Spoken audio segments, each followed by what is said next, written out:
Assalamualaikum warahmatullahi wabarakatuh. Perkenalkan, nama saya Arif Muhammad Siregar dengan nomor BP 19 10 86 2020, dan pada kesempatan kali ini saya mewakili dari kelompok kedua akan memaparkan materi pertama, yaitu jenis-jenis kamera bagian pertama. Yang pertama merupakan kamera film. Kamera film merupakan awal dari semua jenis kamera. Pada awal mulanya fotografi menggunakan roll film sebagai media merekam gambar. Nah, kalau sekarang kan kita mengenal biasa kartu memori. Nah, kalau dulu itu masih menggunakan roll film. Secara definisi, film itu sendiri merupakan emulsi kimiawi pada substrat plastik yang peka terhadap cahaya. Yang kedua ialah Polaroid kamera. Kamera Polaroid merupakan adalah jenis kamera instan di mana hasil foto dapat kita cetak secara langsung sesaat setelah kita mengambil foto yang kita inginkan. Film yang digunakan pada kamera Polaroid dinamakan dengan film Polaroid. Walau sudah ada banyak jenis kamera lainnya, namun kamera Polaroid tetap memiliki peminat yang banyak, sehingga pada saat sekarang ini kamera Polaroid tidak hanya cuma bisa mencetak, namun memungkinkan penggunanya untuk mengedit dan menyimpan foto tersebut di dalam memori. Selanjutnya ialah compact kamera. Nah, compact kamera juga dikenal dengan point and shoot kamera, merupakan jenis kamera kecil dan ringan. Berbeda dengan kamera-kamera lainnya, compact kamera sudah termasuk ke dalam kamera modern karena sudah menggunakan teknologi kartu memori sebagai media penyimpanannya dan bukan menggunakan roll film dan tidak menggunakan film lagi. Namun penggunaan kamera ini ditargetkan untuk pengguna sehari-hari saja, bukan untuk pengguna fotografer profesional karena ukuran yang kecil, sehingga fitur-fitur yang dimiliki kamera compact ini pun sangat terbatas dibandingkan dengan kamera profesional lainnya. Jenis kamera keempat ialah action kamera. Action kamera merupakan jenis kamera khusus yang digunakan untuk merekam aktivitas kegiatan di luar. Nah, apa perbedaannya dengan kamera lainnya? Action kamera ini sendiri ukurannya sangatlah kecil sehingga bisa digunakan di mana saja. Umumnya digunakan untuk merekam aktivitas-aktivitas yang memerlukan mobilitas tinggi seperti berkendara atau terjun bebas dan hal-hal ekstrim lainnya, bahkan hingga bisa digunakan untuk melakukan perekaman di bawah air. Nah, merek-merek terkenal action kamera seperti yang kita tahu terdapat GoPro, Cam, dan sebagainya. Nah, lanjut ke kamera yang kelima merupakan kamera DSLR. Nah, apa itu DSLR? DSLR sendiri adalah singkatan dari Digital Single Lens Reflex Camera, yang merupakan salah satu kamera digital paling populer di pasaran. Nah, uh, kelengkapan fitur yang dimiliki kamera ini membuat kamera ini diperuntukkan untuk fotografer profesional.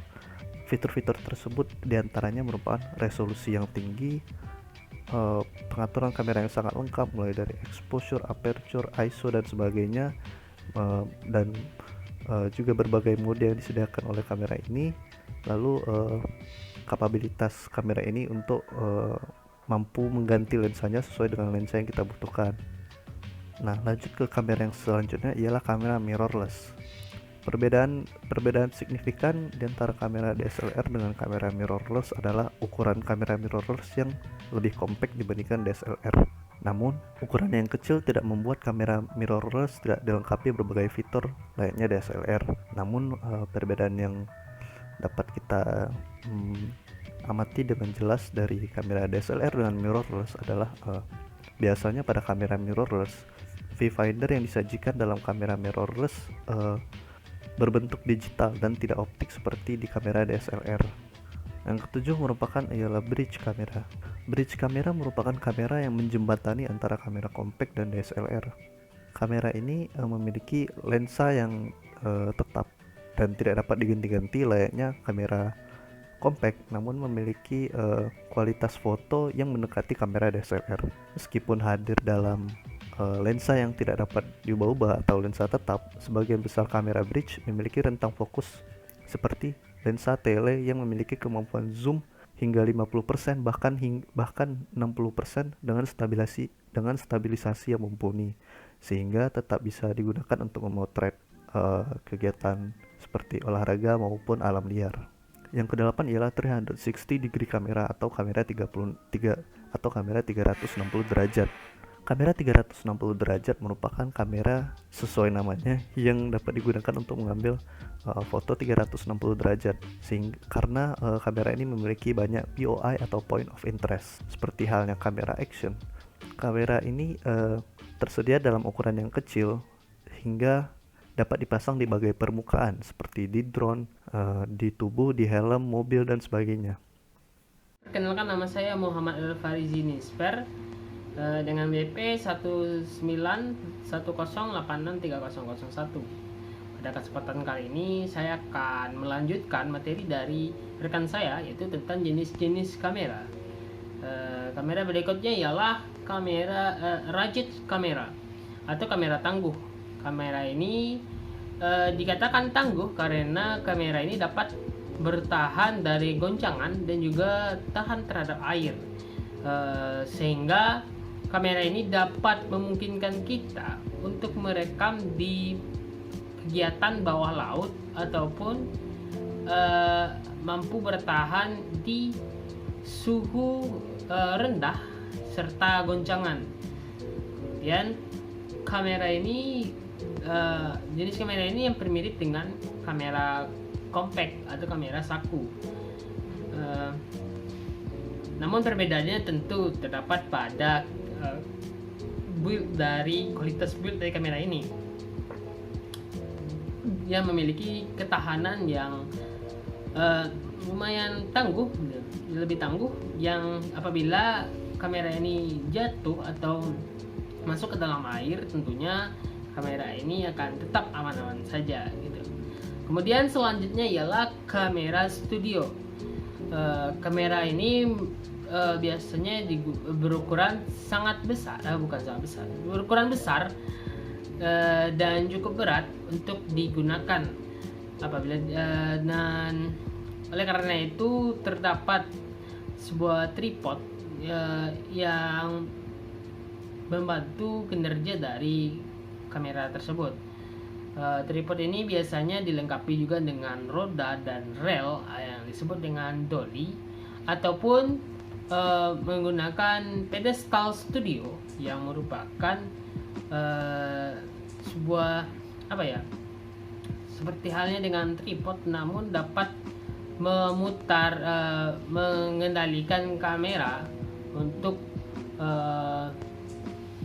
berputar 360 derajat, yang dilengkapi juga dengan roda yang dikendalikan menggunakan mekanisme hidrolik. Dan pada umumnya kamera ini digunakan pada acara televisi atau acara dalam studio dan menggunakan lebih dari satu kamera. Kemudian berikutnya ialah kamera lapangan. Kamera lapangan ini merupakan kamera studio yang digunakan di luar studio atau di lapangan, yang untuk meliputi berbagai kegiatan seperti kegiatan olahraga atau kegiatan acara yang berada di luar studio tentunya, dan juga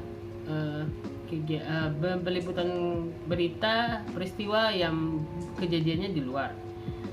Untuk kamera ini biasanya menggunakan lensa yang memiliki rasio zoom yang lebih tinggi dibandingkan kamera studio. Hal ini berguna untuk mendapatkan sebuah momen dari jarak yang lumayan jauh gitu. Kemudian ada kamera HDV camcorder. Itu camcorder sendiri merupakan singkatan dari kamera and recorder, yang merupakan kamera video atau portable yang mudah dapat dibawa kemana saja mungkin, yang biasanya digunakan untuk produksi sebuah film atau produksi siaran televisi yang memerlukan maksudnya yang mudah untuk dibawa gitu, yang lebih kecil dibandingkan dengan kamera studio. Kamera camcorder sendiri memiliki 3 sensor CCD yang dibekali juga dengan kartu memori yang terpasang pada hard drive, dan lensa pada camcorder memiliki mekanisme yang zoom yang lembut gitu atau smooth. Kemudian kamera AFP atau singkatan dari Electronic Field Projection. Kamera ini sama halnya dengan kamera lapangan gitu, yaitu kamera yang digunakan pada saat seperti namanya, yaitu field production, peliputan yang di lapangan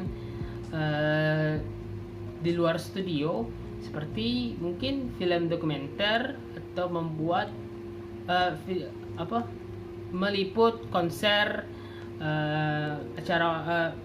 suatu acara olahraga dan lain sebagainya. Kemudian kamera berikutnya ialah kamera ANG atau singkatan dari Electronic News Gathering. Sama halnya dengan kamera studio, namun ini kameranya lebih kepada untuk membuat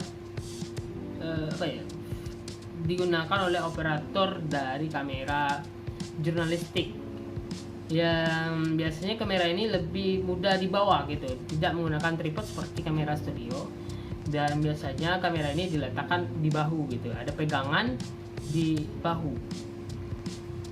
Kemudian itu kamera HDTV.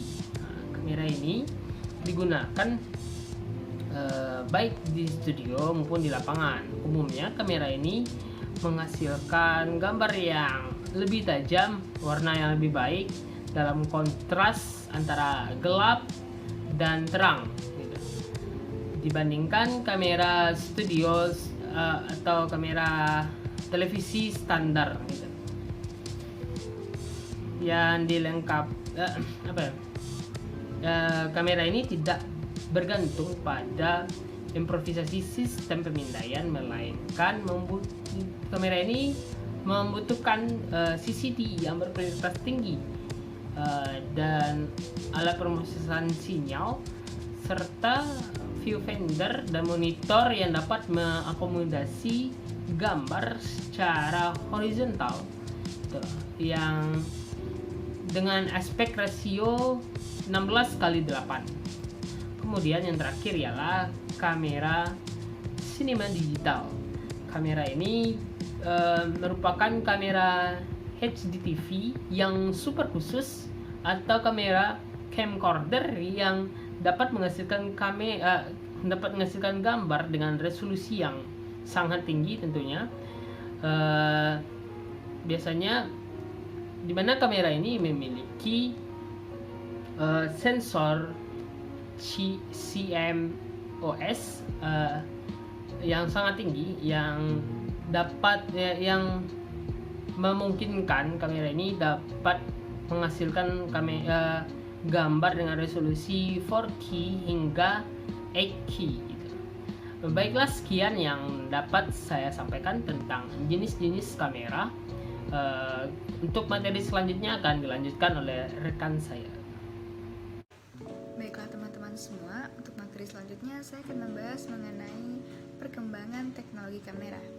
Yang pertama ada kamera obscura.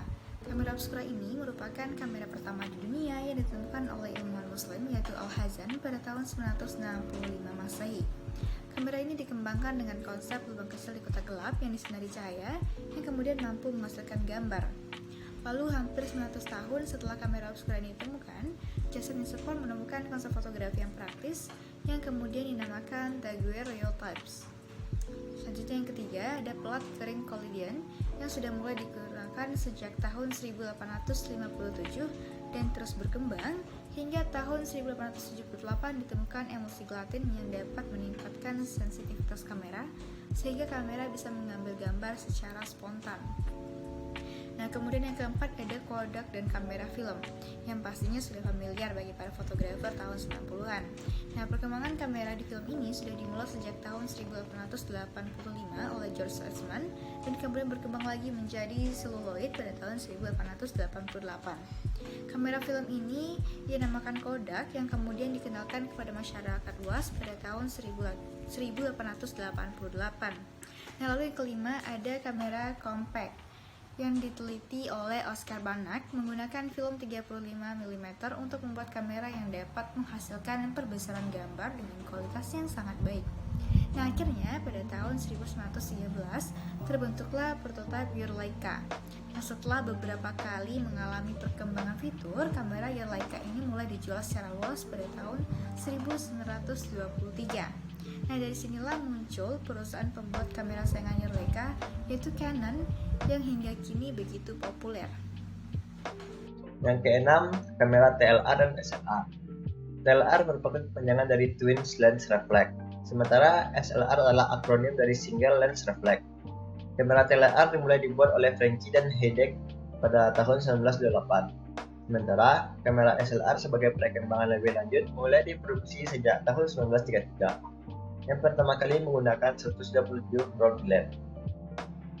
Secara khusus, kamera TLR dilengkapi dengan dua lens objektif dengan panjang fokal yang sama. Satu lensa bertujuan untuk mengambil gambar, sementara lensa lainnya berguna untuk menangkap bayangan yang telah masuk ke lensa yang pertama. Kamera SLR diperkenalkan oleh perusahaan Asahi Optical pada tahun 1950-an, dan kemudian mulai banyak kamera SLR yang beredar seperti merek Canon, Yashica, dan Nikon. Yang ketujuh, kamera analog. Pada tahun 1981 dimulainya pembuatan kamera analog, dan teknik pengambilan gambarnya masih bisa menggunakan film seluloid atau klise film negatif. Yang pertama kali membuat kamera analog ini adalah Sony Mavica. Pada Olimpiade 1984, pertama kalinya kamera analog yang diproduksi oleh Canon digunakan untuk memotret Yomiuri Shimbun yang hasilnya kemudian dibuat di surat kabar Jepang. Namun seiring perjalanannya, kamera analog kurang mendapatkan antusias masyarakat karena biaya penggunaan yang sangat mahal, serta kualitas gambar yang kurang baik jika dibandingkan dengan kamera lain. Aplikasi kamera analog saat ini banyak dipakai untuk kamera CCTV. Yang ke-8 yaitu kamera digital. Kamera digital pertama kali dikembangkan oleh Fuji pada tahun 1988 yang menggunakan kartu memori 16 MB untuk menyimpan data foto yang diambil. Selanjutnya, kamera digital mulai dikenalkan pada masyarakat luas sejak tahun 1989 oleh Fuji. Pada tahun 1991 dimulailah pemasaran kamera digital Kodak DCS-100 yang beresolusi 1,3 megapiksel dan ditawarkan dengan harga $13.000. Format foto kamera digital mulai beralih menjadi JPEG dan MPEG dan tidak memakan banyak tempat dan penyimpanan data. Yang ke-9 yaitu kamera DSLR. Kamera DSLR ini mulai ditemukan pada tahun 1999 awal dengan peluncurannya Nikon D1 yang berhasil menekan biaya produksi hingga $6.000 saja. Jenis kamera ini mampu menghasilkan gambar yang sangat baik dan beresolusi tinggi. Hingga kini pun kamera DSLR masih banyak digunakan oleh para fotografer dengan berbagai macam lensa yang bisa dilepas pasang. Selain itu, secara umum harga kamera DSLR tidak semahal dahulu. Baik, sekian dari materi saya. Terima kasih.